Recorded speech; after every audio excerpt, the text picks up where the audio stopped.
All right, welcome to the second part of chapter, I keep forgetting where we are, 16. Now, when you have covalent bonds, I already told you that ionic bonds are very strong. Covalent bonds also have a strength to them, generally a little bit less strong.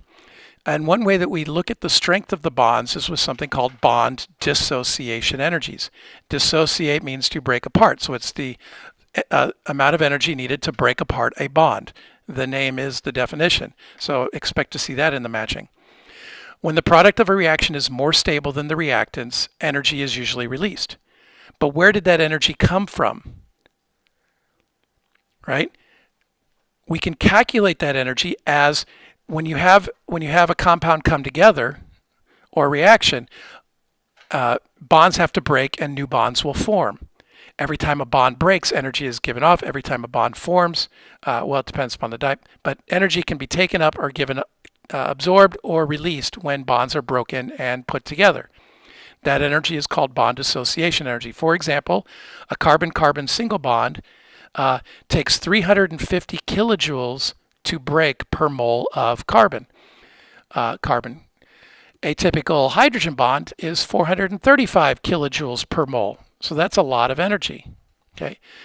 Now here's a whole table of average bond dissociation energies. Now you're not going to have to memorize this. What I do want you to get from this table is that carbon-carbon double bond, carbon-carbon triple bond. Notice how double bonds are stronger than single bonds, and triple bonds are stronger than double, which are stronger than single. So the more bonds there are, the stronger the bond gets. The more you share, the better you are. Nitrogen is in terms of bond strength. Nitrogen has a very high bond strength. That's one reason why there's so much nitrogen gas in the air. It's just hard to break it up. And that's why it takes nitrifying bacteria to take it out of the air and put it back into the soil, because it's an active process that takes energy to break that triple bond.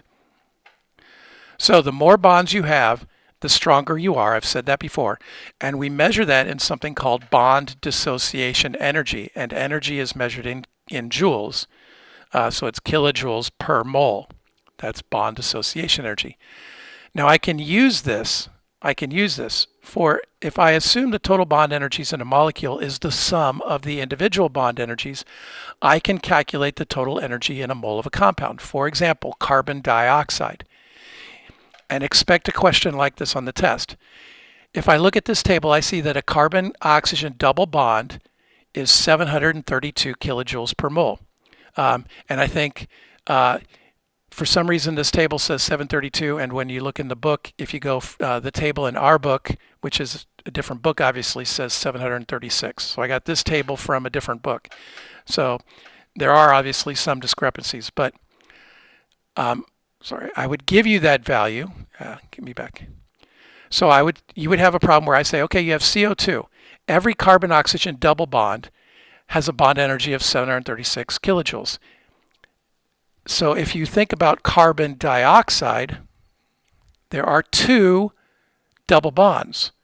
So I would take 2 times 736, and what that tells me is that carbon dioxide has 1,472 kilojoules per mole total bond energy.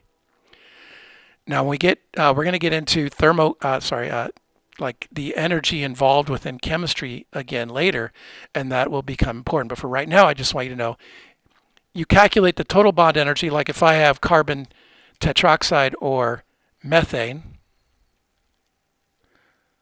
I would go to the table and I would say, okay, carbon hydrogen is 410. So I would take that times 4, and I would have a total bond energy of 1,640 kilojoules per mole.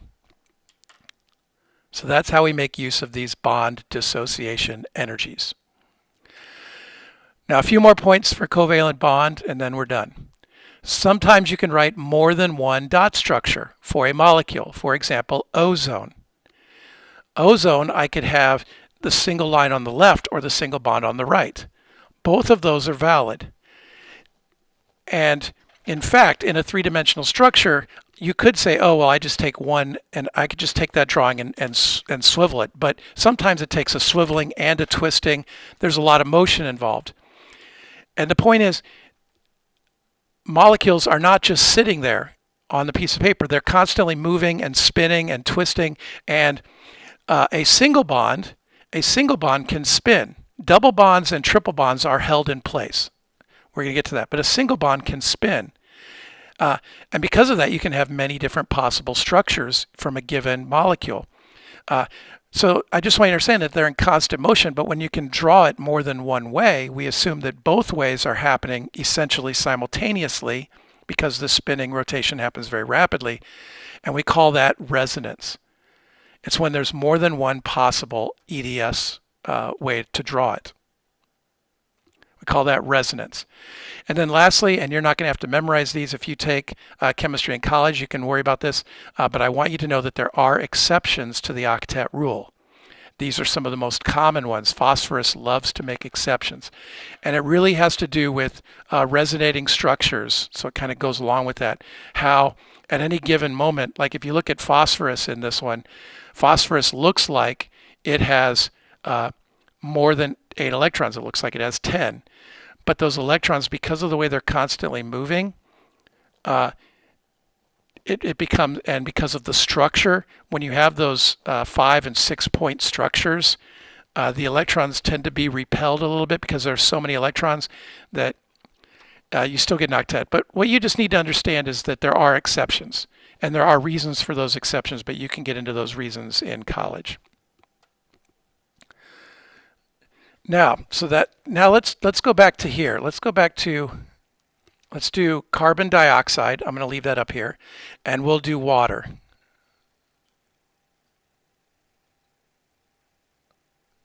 And we'll do methane. And remember that this is forming like a three-dimensional structure.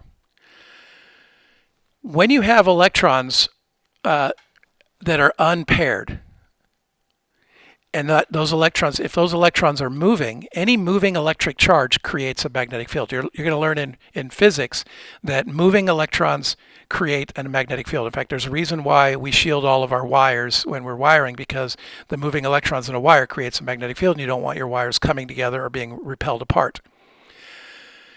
Now, if electrons are moving within a molecule, the same thing happens. It's a very small magnetic field. A substance in which all of the electrons are paired, so there are no free electrons, this is called diamagnetic. So this is diamagnetic,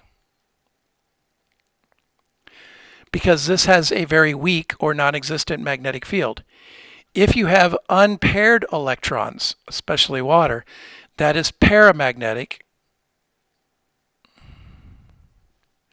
And that means that you have that you are attracted or repelled by magnetic fields.